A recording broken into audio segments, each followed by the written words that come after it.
राज की जय विघ्नेश्वराय वरदाय सुरप्रियाय लंबोदराय सकलाय जगद्विताय नागाननाय श्रुतियज्ञविभूषिताय गौरीसुताय गणनाथ नमो नमस्ते श्री गणपते नमो नमः। ओम श्री हनुमान जी महाराज की जय।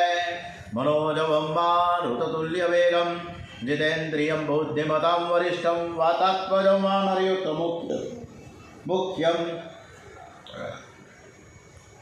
श्री रामदूतं शरणं प्रपद्ये। श्री हनुमान जी महाराज की जय।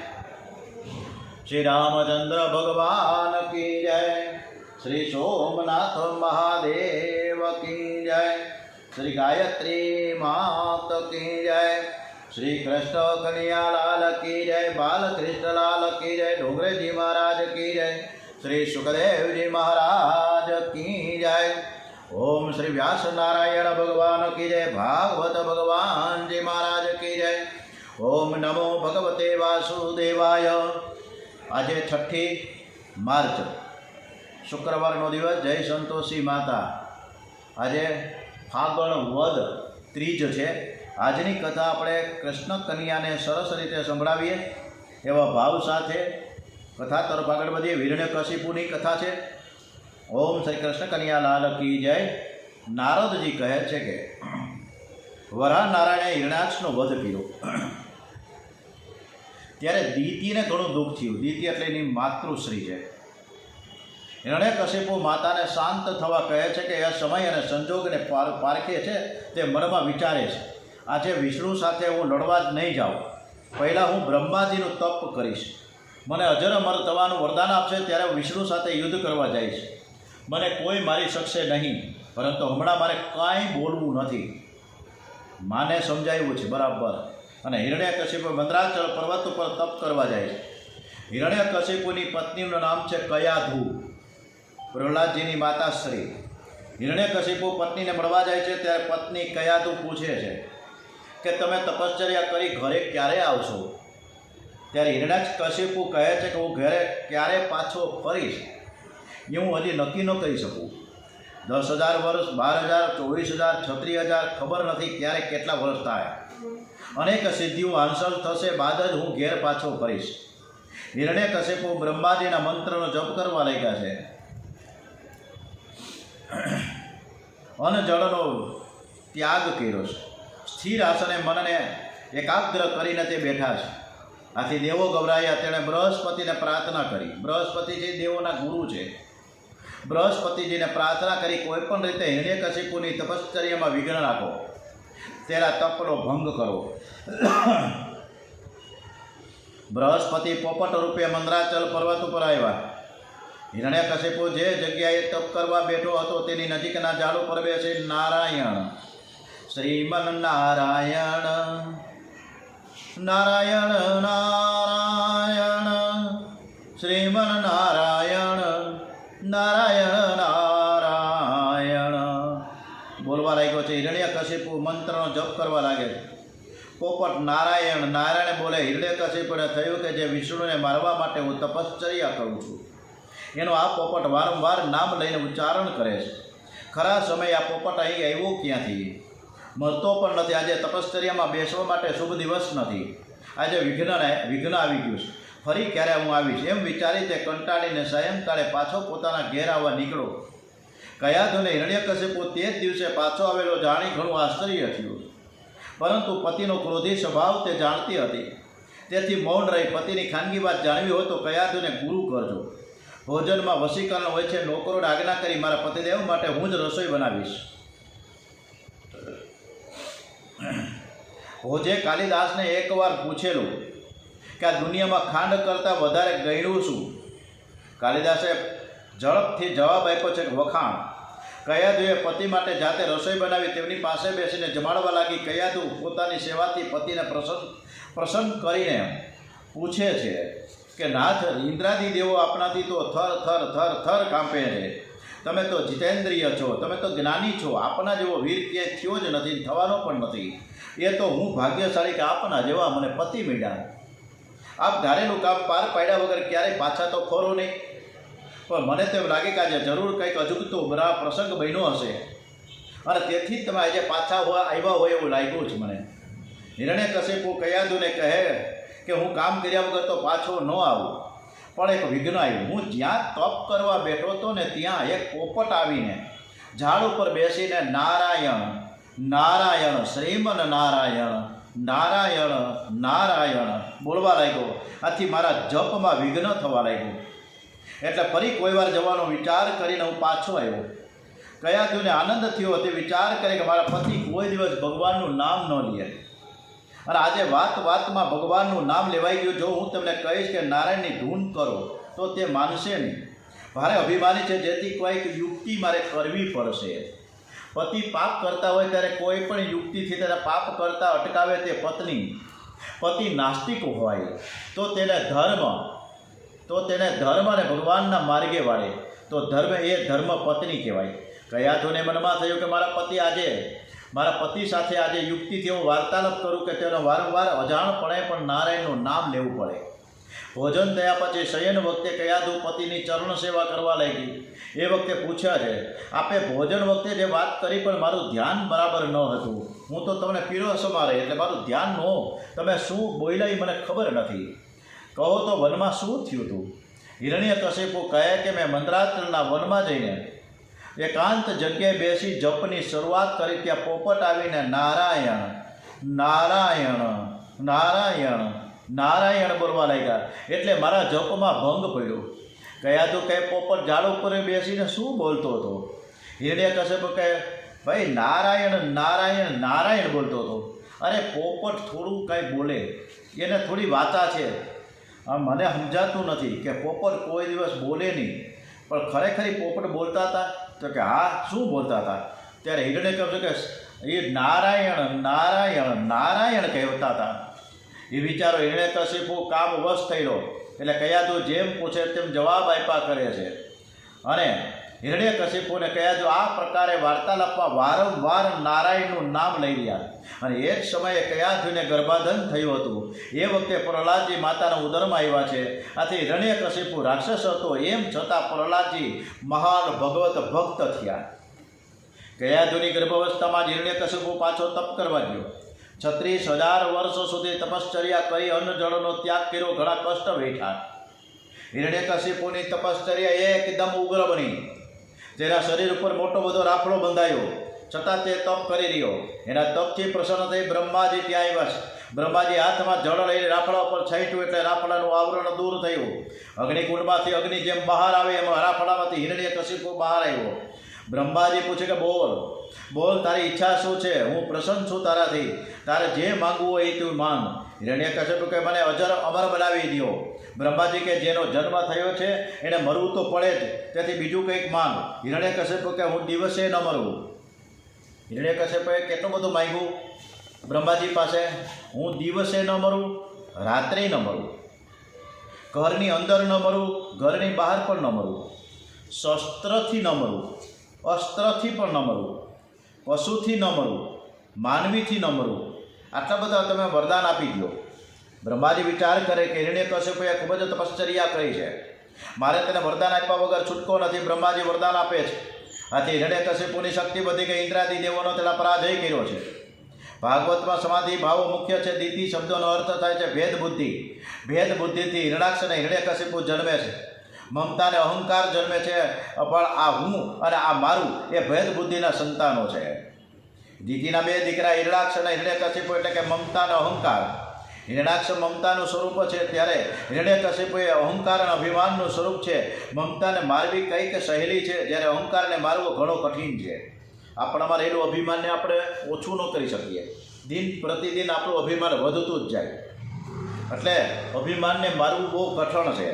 અહંકાર એટલે કે દેહ અભિમાન દિવસે મરે નહીં, રાત્રે મરે નહીં, માનવીથી મરે નહીં, પશુથી મરે નહીં, અંદરથી મરે નહીં, બહારથી મરે નહીં. દેહ અભિમાનને મધ્યમાં જ મારવાનું છે. મનુષ્ય અહંકાર અભિમાનને મારે તો તે ઈશ્વરથી જરાય પણ બિલકુલ દૂર નથી.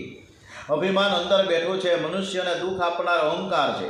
આ અહંકારને મારવાનો છે, બીજે ક્યાંય નહીં મરે. એને ઉંબરામાં જ મારી શકશો. ઉંબરામાં એટલે બે વૃત્તિઓની વચમાં, એ બે વૃત્તિઓની વચમાં તો એ અહંકાર મરશે.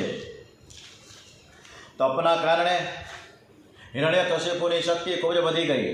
એ આ શક્તિનો ઉપયોગ દેવોને રંજાડવામાં અને ભોગ વિલાસમાં કરવા લાગ્યો છે. એના રાજ્યમાં દેવો અને ઋષિઓ બહુ દુઃખી થયા છે. એણે પરમાત્માની સ્તુતિ કરી. પરમાત્મા કહે કે જ્યારે તે પોતાના પુત્ર પ્રહલાદને મારવા તૈયાર થશે ત્યારે હું અવતાર ધારણ કરીશ અને હું તેને મારીશ. ત્યાં સુધી તમે ધીરજ ધારણ રાખો. જે શક્તિનો ઉપયોગ ભોગ વિલાસ માટે કરે છે તે રાક્ષસ જેવો થઈ જાય છે. શક્તિનો ઉપયોગ ભક્તિ માટે કરો, પરોપકાર માટે કરો, પરમાત્માને માટે કરો. સમય સંપત્તિ અને શક્તિનો સદુપયોગ કરે તે દેવ અને દુરુપયોગ કરે તે રાક્ષસ. હિરણ્યકશિપુની ગણતરી રાક્ષસમાં થઈ. પતિ સુખ આપે છે માટે પત્ની પ્રેમ કરે છે. પત્ની પતિને સુખ આપે છે અને તેથી પતિ પ્રેમ કરે છે. દરેક પોતપોતાના સ્વાર્થ માટે પ્રેમ કરે છે. આજના વિચાર મંથનમાં એક સરસ મજાની વાત મુકાઈ ગઈ કે ઘણીવાર આપણે એમ જ થાય છે કે મારા વગર કાંઈ ચાલે જ નહીં. મારા વગર કાંઈ ચાલે, પણ કોઈના વગર ન ચાલે એવું બનતું જ નથી. તરત જ એનું કામ બીજા કોઈક ઉપાડી જ જાય. એટલે એવું માનવું નહીં કે મારા વગર કામ અટકી જશે, મારા વગર કામ થાય જ નહીં. એકાદ મહિનો હરિદ્વાર કોઈને કીધા વગર જતા રહ્યો. એકાદ મહિનો હરિદ્વાર જાઓ, વૃંદાવન જાઓ, એકાદ મહિનો, 1 મહિનો કોઈને કહેવાનું નહીં. છોકરાઓને નહીં કહેવાનું, ઘરવાળીને નહીં કહેવાનું, વયા જાઓ હરિદ્વાર. 1 મહિનામાં બધા શોધખોળ કરશે, પછી પૂરું.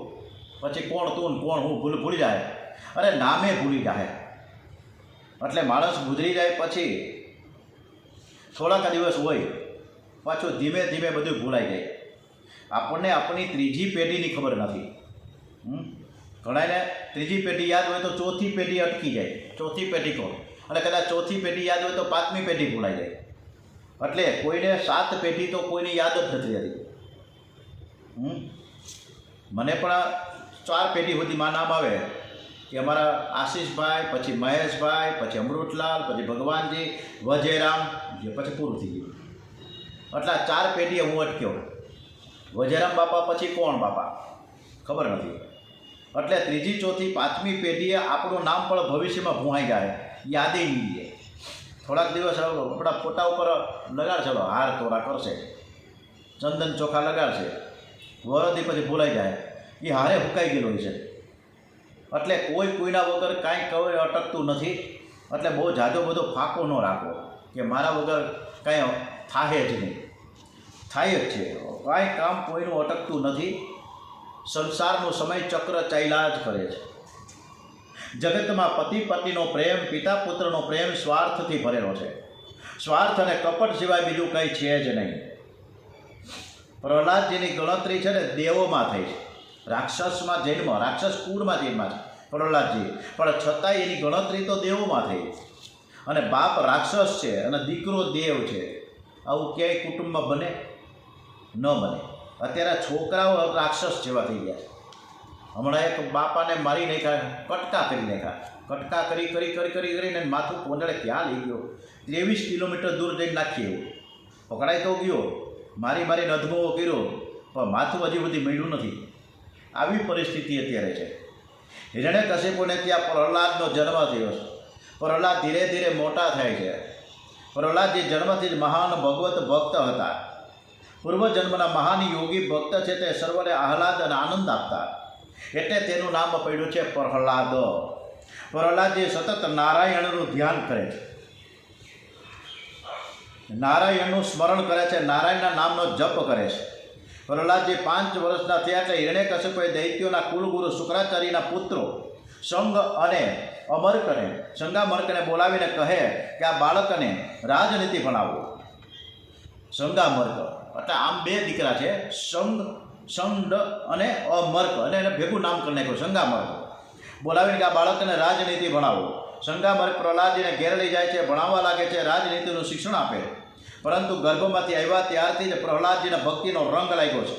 જેને ભગવાનના ધ્યાનમાં, પ્રભુના સ્મરણમાં આનંદ આવે છે, તેને સંસારનું બધું જ તુચ્છ લાગે. પ્રહલાદજીની સ્મરણ શક્તિ અલૌકિક છે. ગુરુજી જે પૂછે એનો જવાબ ફટાક દઈને આપે. ગુરુજી રાજી થઈ જાય છે. ગુરુજી વિચાર કરે કે મારો વિદ્યાર્થી બહુ બુદ્ધિમાન છે, ઘણો ડાયો છે, ધીર ગંભીર અને શાંત છે. 6 મહિના પછી તેઓ પ્રહલાદજીને તેના પિતાના દરબારમાં લઈ જાય છે. પ્રહલાદજીએ પિતાજીને પ્રણામ કર્યા. પિતા હિરણ્યકશિપુએ ગોદમાં લીઠાવી લીધો અને કહ્યું કે બેટા, તારા ભણતરને 6 માસ થયા તું ઘણું બધું પાઠ ભણ્યો હોય છે, એમાંનો જે ઉત્તમમાં ઉત્તમ પાઠ હોય ને એ મને તું કહે, મને ખબર પડે કે તું કેવું ભણ્યો છે. પ્રહલાદજી વિચાર કરવા લાગ્યા કે ગુરુજીએ જે વિદ્યા ભણાવી છે ઉત્તમ નથી. ગુરુજીએ તો રાજનીતિ ભણાવી છે, શત્રુ સાથે કપટ કેવી રીતે કરવું તે ભણાવ્યું છે. પિતાજી તો ઉત્તમ પાઠ બોલવાનું કહે છે, તેથી મારે ઉત્તમ પાઠ બોલવો જોઈએ. કનિષ્ઠ પાઠ શું કામ બોલવું? આપણા એટલે પ્રહલાદજી એના બાપને સરસ મજાના પાઠ બોલવા લાગ્યા છે. શું? આપણા અધઃપતનનું મૂળ કારણ અંધારા કૂવા જેવું છે, અને અંધારા કૂવા જેવું આપણું આ ઘર છે. પ્રાણીઓને માટે એ જ શ્રેષ્ઠ છે કે આ ઘરને છોડીને વનમાં જવું અને ભગવાન શ્રીહરિનું શરણું લેવું. જ્યાં સ્વાર્થ આવે છે ત્યાં કપટ ઊભું થાય છે, જ્યાં સુખ ભોગવાની ઈચ્છા છે ત્યાં કપટ કરવું જ પડે છે. આ તારું ના મારું, સગીમાં દીકરીની સાથે, પિતા પુત્ર સાથે કપટ કરે છે. સંસારનો બધો જ પ્રેમ સ્વાર્થ અને કપટથી ભરેલો છે. અને આજે આપણે જોઈએ જ છીએ આ સંસારમાં. આ વર્ષો પહેલાં ડુંગરીજી મહારાજે વાત કરી છે. આ જીવ સાથે નિસ્વાર્થ ભાવે નિષ્કપટ ભાવે પ્રેમ એક પરમાત્મા જ કરે છે. પરમાત્માને કોઈ સ્વાર્થ નથી, છતાં જીવ સાથે પ્રેમ કરે છે. પરમાત્માનો પ્રેમ શુદ્ધ છે, નિસ્વાર્થ છે. હજારો જન્મથી ભૂખૂટો પડેલો હું લૌકિક સુખ ભોગવી ચૂક્યો છું, છતાં મને તૃપ્તિ થઈ નથી. તૃપ્તિ માત્ર ત્યાગથી થાય છે. સંસારે દુઃખનો દરિયો છે. દરેક જીવ દુઃખી છે. પાપ પુણ્ય સમાન બને છે ને ત્યારે મનુષ્ય શરીર મળે છે. પાપ ભોગવવું પડે તેમ પુણ્ય પણ ભોગવવું પડે છે. ખરેખર સંસારમાં સાચી શાંતિ ક્યાંય નથી. ઘરમાં બરાબર ભજન થતું નથી. એટલે મારે ઘરમાં નહીં પણ વનમાં જઈને એકાંતમાં બેસીને નારાયણનું ધ્યાન કરવું. જગત સાથે મારે બોલવું નથી. બોલવાની ઈચ્છા થાય તો લાલાની સાથે વાતો કરું. રમવાની ઈચ્છા થાય તો હું લાલાની સાથે રમું. અનેક જન્મનો અનુભવ પરથી હું નક્કી ઠેરું કે હવે પરમાત્મા સાથે જ મારે રમવું છે. પ્રહલાદજી સુંદર બોલ્યા, પણ હિરણ્યકશિપુને અત્યંત ક્રોધ આવ્યો છે. અને ત્યાં બેઠેલા શંકામર્કને ઠપકો આપ્યો કે તમે મારા બાળકને આવું શિક્ષણ આપો છો, ખબર પડતી નથી. મેં તો તમને રાજનીતિ ભણાવવાનું કીધું હતું, અને આવું સારી ડાઈ વાતો કરે છે કે ના નહીં, મારે નથી સાંભળવી આવી વાત. ખબરદાર, હવે પછી આવ્યું કાંઈ પણ શીખવું છે તો. હિરણ્યકશિપુ કહે, જુઓ, દેવો મારાથી અત્યંત ગભરાય છે. તે સૂક્ષ્મ રૂપ ધારણ કરી વિષ્ણુનો પ્રચાર કાર્ય કરે છે. માટે હવે તમે સાવચેત રહીજો અને બરોબર રાજનીતિ ભણાવો, જાઓ અહીંથી. ત્યારે શંકામર્ક પ્રહલાદજીને પૂછે કે અરે ભાઈ, અમે તને કોઈ દી આવું શીખવાડ્યું નથી, તું આ પાછું તારા પિતાજીની આગળ આવું કેમ બોલ્યો? પ્રહલાદજી કહે, ગુરુજી, આ જીવને ભક્તિનો રંગ લાગ્યો છે. એ કોઈના કહેવાથી રંગ લાગતો નથી. અગર હમણાં જ આપણે રંગોત્સવ કર્યો ને ધૂળેટીનો, બધા રંગેથી રમાણા. કોઈના કહેવાથી લાગતો નથી. અગર કોઈના કહેવાથી આ જીવ ભક્તિ કરતો નથી. ભક્તિ હૃદયમાંથી પ્રગટે છે. મને પરમાત્માની કૃપાથી આપોઆપ ભક્તિનો રંગ લાગ્યો છે. મારા મનમાં એમ નથી કે હું પિતાજીની સમક્ષ બોલ્યો. થોડા સમય પછી એક દિવસ હિરણ્યકશિપુ પ્રહલાદજીને ગોદમાં લઈને ફરી પૂછે કે બેટા, આટલા દિવસોમાં ગુરુજી પાસે જે કાંઈ શીખવું હોય તેમાંથી સારી વાત મને જણાવો. શ્રવણમ કીર્તનમ વૈષ્ણવ સ્મરણમ પાદ સેવનમ અર્ચનમ વંદનમ દાસ્યમ સાંખ્ય આત્મનિવેદનમ. પ્રહલાદજી કે પિતાજી, 9 પ્રકારે વિષ્ણુ ભગવાનની ભક્તિ થાય છે. ભગવાનના ગુણ, લીલા, નામ આદિનું શ્રવણ, તેનું કીર્તન, સ્મરણ, એની ચરણ સેવા, પૂજા, અર્ચા, વંદન, દાસ્ય, સખ્ય અને આત્મનિવેદન. સમર્પણ ભાવથી આ 9 પ્રકારની ભક્તિ કરવામાં આવે તો પરમાત્મા પ્રસન્ન થાય છે. પરમાત્મા પ્રસન્ન થાય તો જીવન સફળ થાય છે. બાકી ભોગ ભોગવવાથી શાંતિ મળતી નથી. પરમાત્માના નામ સ્મરણથી જ શાંતિ મળે છે.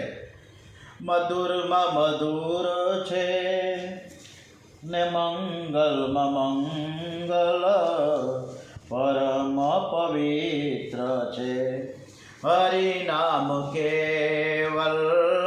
બ્રહ્માથી માંડી સહુ માયમય છે, ફક્ત એક સત્ય માતાએ બંધુ.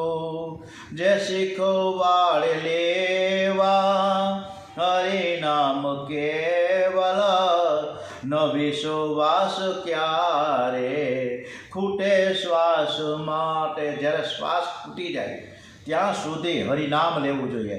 મંગલમાં મંગલ જેવું સરસ મજાનું નામ છે. વિષ્ણુ ભગવાનનું નામ, બ્રહ્માજીનું નામ, શંકર ભગવાન, મહાદેવ, કૃષ્ણ કનૈયા, રામચંદ્રજી અનેક એવા નામો છે જે આપણે ઠીક લાગે, આપણા ઈષ્ટદેવ, આપણા કુળદેવી જે હોય એનું સ્મરણ કરતા રહીએ તો સ્મરણમ કીર્તનમ વિષ્ણો, સ્મરણમ પાદ સેવનમ, અર્ચનમ વંદનમ દાસ્યમ, શક્ય આત્મનિવેદનમ. પ્રહલાદજી કહે, પિતાજી 9 પ્રકારે વિષ્ણુ ભગવાનની ભક્તિ થાય છે. ભગવાનના ગુણલીલા, નામ આદિનું શ્રવણ, તેનું કીર્તન અને સ્મરણ, એની ચરણ સેવા, પૂજા, અર્ચા, વંદન, દાસ્ય, શક્ય અને આત્મનિવેદન. સમર્પણ ભાવથી આ 9 પ્રકારની ભક્તિ કરવામાં આવે તો પરમાત્મા પ્રસન્ન થાય. પરમાત્મા પ્રસન્ન થાય તો જીવન સફળ થાય છે. બાકી ભોગ ભોગવવાથી શાંતિ મળતી નથી. પરમાત્માના નામ સ્મરણથી જ શાંતિ મળે છે. આ સાંભળી હિરણ્યકશિપુને ક્રોધ આવ્યો. એને પ્રહલાદને ગોદમાંથી ફેંકી દીધો. સેવકોને હુકમ કર્યો, તમારા બાળકને મારી નાખો, એ મારા શત્રુનું ભજન કરે છે. અસુરો પ્રહલાદને મારવા દોડ્યા. પ્રહલાદજી પરમાત્માનું સ્મરણ કરવા નીચે બેઠા. એની દિવ્ય દ્રષ્ટિ છે. તેઓ પ્રહલાદજીનો વાળ પણ વાંકો ન કરી શક્યા. પ્રહલાદજીને મારવાના ઘણા ઉપાયો કર્યા પણ કાંઈ વળતું નથી. પ્રહલાદજીને કાંઈ અસર થતી નથી. બજારમાં આમાં સરસ મજાનું ડોંગરેજી મહારાજે ભક્તિ કેવી હોવી જોઈએ એનું એક સરસ મજાની વાત મૂકી છે કે બજારમાં 2 જણા ફૂલ લેવા ગયા. એક ભગવાનની પૂજા માટે ફૂલ લેવા ગયા છે, બીજા એની ભક્તિ કહેવાય. બીજો પત્ની માટે ફૂલની વેણી લેવા નીકળ્યો છે, એ એની આસક્તિ છે. એકની ભક્તિ તો બીજાની આસક્તિ. એકને ઠાકોરજીને શણગારવાની એક ભાવના છે તો બીજાને લાડીને પત્નીને શણગારવાની એક ભાવના છે. બંને ક્રિયા એક છે છતાં એકની ભક્તિ છે તો બીજાની આસક્તિ છે. દૈત્ય પ્રહલાદને મારે છે છતાં તેનો વાળ વાંકો થતો નથી. પ્રહલાદની ભક્તિ દિવ્ય છે. પ્રહલાદ નિર્ભય છે. પ્રહલાદજીને મારવા અનેક ઉપાયો કર્યા છે. હાથીઓથી, ઝેરી સર્પોથી, પર્વત ઉપરથી ગબડાવવાથી, માયાના પ્રયોગોથી, ઝેર આપવાથી, ઊંડા ખાડાઓમાં પૂરવાથી, પાણીમાં ડુબાડવાથી, અગ્નિમાં નાખવાથી મૃત્યુ પામે, એવા અનેક ઉપાયો કર્યા. પણ પ્રહલાદજી મળતા નથી. આથી હિરણ્યકશિપુને આશ્ચર્ય થયું, આ બાળક કંઈ જાદુગર લાગે છે. આથી તેણે હુકમ કર્યો કે તેને અંધારાના ઓરડામાં કેદ કરો. અન્નજળ એકદમ થાળી અને પીરસવાનું જ નથી. આજે અન્નજળ આપશો જ નહીં, ત્યાં સુધી ટકશે. અન્નજળ વિના એ મરી જશે. પ્રહલાદજીને અંધારા ઓરડામાં પૂરી દેવામાં આવ્યા. પણ એને જરા પણ બીક લાગતી નથી. ને થયું કે હું શાંતિથી બેઠો છું અને બેઠા બેઠા પરમાત્માનું સ્મરણ કરીશ. એ શાંતિથી કૃષ્ણ કીર્તન કરે છે. સુખમાં ભગવત કૃપાનો અનુભવ કરે. એ સાધારણ વૈષ્ણવ પરંતુ દુઃખમાં પણ ભગવત કૃપાનો અનુભવ કરે છે અને સેવા સ્મરણ છોડે નહીં. એ મહાન વૈષ્ણવ છે. દેવકી વસુદેવ પર કેટલું દુઃખ પડ્યું છતાં તેઓ ધીરજ છોડતા નથી. આપણા ઉપર સહેજ પણ દુઃખ આવે તો આપણે અકળાઈ જઈએ છીએ. અતિશય દુઃખમાં પ્રહલાદ જે વિચાર કરે કે મારા ભગવાન મારી સાથે છે. પછી બીક શાની? બીક જેને લાગે તે ઈશ્વરથી દૂર છે. અંધારામાં પણ પ્રહલાદ કૃષ્ણ કીર્તન કરે છે. હરે કૃષ્ણ કૃષ્ણ કૃષ્ણ હરે હરે, હરે રામ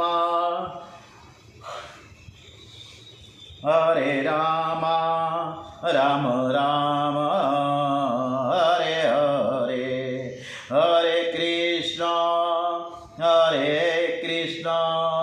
કૃષ્ણ કૃષ્ણ ભગવત પ્રેમમાં દેહ ભાન વહેતું નથી તો પછી ખાવા પીવાની તો વાત જ ક્યાં છે. બધું જ ભૂલી ગયા પ્રહલાદજી. માલિકનો એક નિયમ છે કે જગતમાં એક પણ જીવ ભૂખ્યો હોય તો વૈકુંઠમાં ભગવાન ભોજન કરતા નથી. એનું નામ છે વિશ્વંભર. એ સર્વનું ભરણ પોષણ કરે છે, સર્વને તૃપ્ત કરે છે, પછી આરોગ્ય છે. આજે વિષ્ણુ ભગવાન લક્ષ્મીજીને પૂછે જગતમાં કોઈ જીવ ભૂખ્યો તો નથી ને? લક્ષ્મીજી કહે બધાને મળ્યું છે પણ તમારો ભક્ત પ્રહલાદ કેદમાં ભૂખ્યો છે. એ જેલમાં છે અને તેને એના બાપે સ્પષ્ટ ના પાડી દીધી કોઈ એને અન્ન અને જળ આપવું નહીં. લક્ષ્મીજીએ સેવકોને તો દેવી એના માટે તમે હવે જલ્દીથી પ્રસાદ મોકલો. લક્ષ્મીજીએ સેવકોને આજ્ઞા કરીશ કેદમાં જઈને પ્રહલાદને પ્રસાદ આપી આવો. સોનાના થાળમાં લક્ષ્મીજીએ સુંદર પ્રસાદ મૂકીને પાર્ષદની સાથે મોકલા. પાર્ષદ તે પ્રસાદ કારાગૃહમાં પ્રહલાદજી પાસે લઈ જાય છે. પાર્ષદે કહ્યું કે આ પ્રસાદ લક્ષ્મીજીએ ખાસ તમારા માટે મોકલ્યો છે.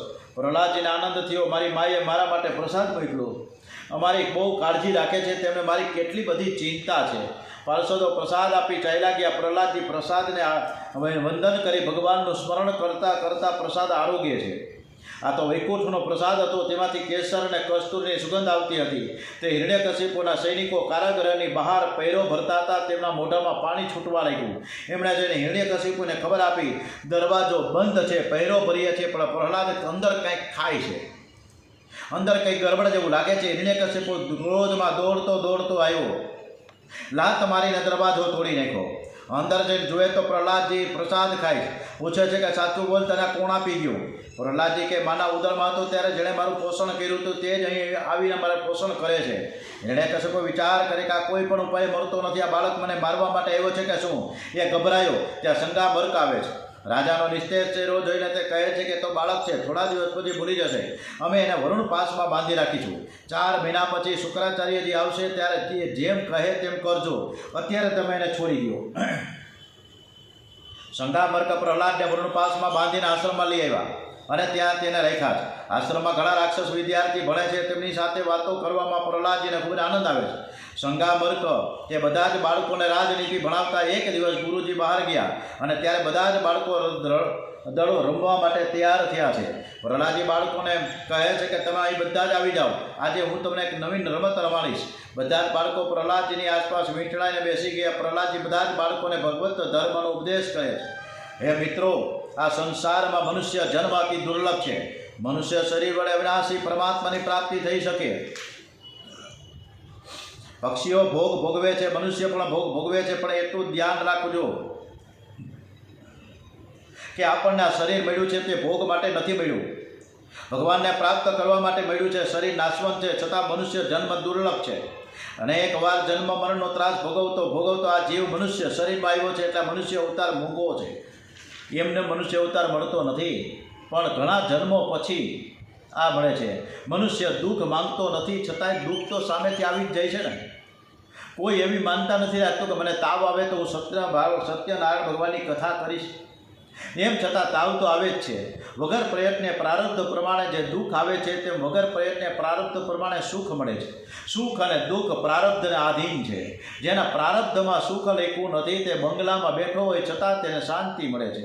દુઃખને માટે કોઈ પ્રયત્ન કરતો નથી, છતાં દુઃખ આવીને ઊભું રહે છે. માટે સુખ અને દુઃખ માટે પ્રયત્ન ન કરો. જે પ્રારબ્ધ પ્રમાણે મળવાનું છે તેને માટે પ્રયત્ન કરવાની કાંઈ જરૂર નથી. પ્રયત્ન પરમાત્માને પ્રસન્ન કરવા માટે કરો. પ્રયત્ન કરો પરમાત્માને મેળવવા માટે, પરંતુ કોઈ પરમાત્માને પ્રસન્ન કરતું નથી. એટલે ભગવાનને પણ નારાજ થાય છે આપણાથી. બાળકો કહે છે કે પરમાત્માને પ્રસન્ન કેવી રીતે કરવા? પ્રહલાદ કે એક જ પરમાત્મામાં સર્વમાં રહેલા છે એવી દ્રષ્ટિ કરવો. જગતને પ્રસન્ન કરવું તે કઠણ છે, પણ મારા કૃષ્ણને પ્રસન્ન કરવા કંઈ કઠણ નથી. તસ્માત સર્વેષુ ભૂતેષુ દયામ કુરુત સૌહૃદયમ આસરમ ભાવ સમુચ્યમ યથા તુષ્યસ્ત્ય દોક્ષજ. બાળકો પૂછે, પ્રહલાદ અમને તો ભગવાન દેખાતા નથી, તો તેનું આરાધન કેવી રીતે કરવું? પ્રહલાદજી કહે, ભગવાનનું ધ્યાન કરો, તેમાં તન્મયતા થાય, તેને જગત ન દેખાય તો તેને ભગવાન દેખાય છે. પ્રહલાદજી દૈત્ય બાળકોને કહે કે હું તમને જે કહી રહ્યો છું તે મને નારદજીએ કહ્યું. બાળકો પૂછે, તારી ઉંમર તો નાનકડી છે, તું નારદજીને ક્યારે મળવા ગયો હતો? પ્રહલાદજી કહે, મારા પિતાજી મદ્રાચલ પર્વત ઉપર તપ કરવા ગયેલા, ત્યારે ઇન્દ્રાદી દેવોએ દાનવો ઉપર ચડાઈ કરી. ઇન્દ્ર મારી માને કેદ કરીને લઈ જતો હતો. રસ્તામાં ઇન્દ્રને નારદજી મળ્યા. નારદજીએ ઇન્દ્રને કહ્યું, કયા ધૂને તું છોડી દે. એટલે ઇન્દ્રે મારી માને છોડી દીધી. મારી માતા નારદજીના આશ્રમમાં ગઈ. ત્યારે હું મારી માતાના ઉદરમાં હતો. માતાજીએ સંતોની ઘણી સેવા કરી. મા શ્રી કથા કીર્તનમાં જતી. હું મારી માતાના ઉદરમાં બધું ધ્યાનથી સાંભળતો હતો. એમાં આવતું હતું કે પરમાત્માને પ્રસન્ન કરવાનું સરળ સાધન છે કીર્તન. માતાને કથા કીર્તનમાં અનેક વાર નિદ્રા આવે, પણ હું તો સાવધાન થઈને કથા સાંભળતો. નિદ્રા દેવીને કથા કીર્તનમાં વિઘ્ન કરવાની એક આદત પડી જાય છે. કુંભકર્ણનું મરણ થતાં તેની પત્ની નિદ્રાદેવી વિધવા થઈ. એ રામચંદ્રજીની પાસે આવીને કહેવા લાગી, આપે મારા પતિને માર્યો છે, હવે હું ક્યાં રહું? રામચંદ્ર કહે, તું માગે તે સ્થાન તને આપું. ત્યારે નિદ્રાદેવી કહ્યું, હું તો તમારી કથા કીર્તન થતું હશે ને ત્યાં જ મારું આસન રાખીશ. અને ત્યારથી આ કથામાં શ્રોતાઓ તેનો અનુભવ કરે છે. કથા કરતી વખતે ઘણા બધાને નીંદર આવી જાય છે. એ આપણે ઘણીવાર કથામાં મોરારી બાપુની કથા હોય કે જિજ્ઞેશ દાદાની હોય કે રમેશભાઈ ઓઝાની કથા હોય, આવી મોટી મોટી કથાઓમાં કેટલા બધા હશે, પણ ત્યાં ઘણા લોકો સૂઈ જાય. એકવાર મીરાબાઈ ભક્તોની સાથે કીર્તન કરી રહ્યા છે. એમાં કેટલાક લોકોનો તાલ બરાબર પડતો ન હતો. જ્યાં શરીરનું ભાન નથી ત્યાં તાલનું ભાન ક્યાંથી હોય? બીજા દિવસે આ ભૂલ ન થાય તે માટે કોઈએ મોટા અક્ષરે લખ્યું, તાલ સે ગાના. મીરાબાઈની નજર તેના પર પડી. તેમણે તે છેકીને લખી નાખ્યું, પ્રેમ સે ગાના. આપણે તાલસે ગાન નથી, પ્રેમથી ગાવ, જે ગાવું એ પ્રેમથી ગાવું. આજે કથા કરીએ છીએ પ્રેમથી કરીએ, વફાદારી, એક નિષ્ઠાથી, એક સમજણપૂર્વક આ કથા થાય છે, એટલે જ આપણને બધાને મજા આવે છે. તાલસે ગાના, મીરાબાઈની નજર પડી, એમને તરત છેકીને પ્રેમ સે ગાના લખી નાખ્યું. કીર્તનમાં તાલ કરતાં પ્રેમની કિંમત ખૂબ જ હોય છે. કીર્તન કરવાથી મનનો મેલ ધોવાય છે, હૃદય વિશુદ્ધ થાય છે. પ્રેમથી પ્રભુના નામનું કીર્તન કરશો તો ભગવાન રાજી થશે, તમને ભગવાનના દર્શન થશે. ઓમ શ્રી કૃષ્ણ. હવે આવતીકાલે કથા બંધ છે, પરમ દિવસે કથા ચાલુ થશે. ત્યારે આપણે આ કથામાં પ્રહલાદજી ઉપર શું શું વિપત્તિઓ આવે છે, શું થાય છે, એ આપણે જોઈએ પરમ દિવસે. કૃષ્ણ કન્યા લાલ કી જય, શ્રી બાલકૃષ્ણ લાલ કી જય. ઓમ શ્રી ડોંગરેજી મહારાજ કી જય, શ્રી સુખદેવજી મહારાજ કી જય, શ્રી સોમનાથ મહાદેવ કી જય. ઓમ શ્રી ભાગવત ભગવાનજી મહારાજ કી જય. ઓમ નમઃ પાર્વતી પતે. હર હર હર હર હર હર હર હર મહાદેવ હર.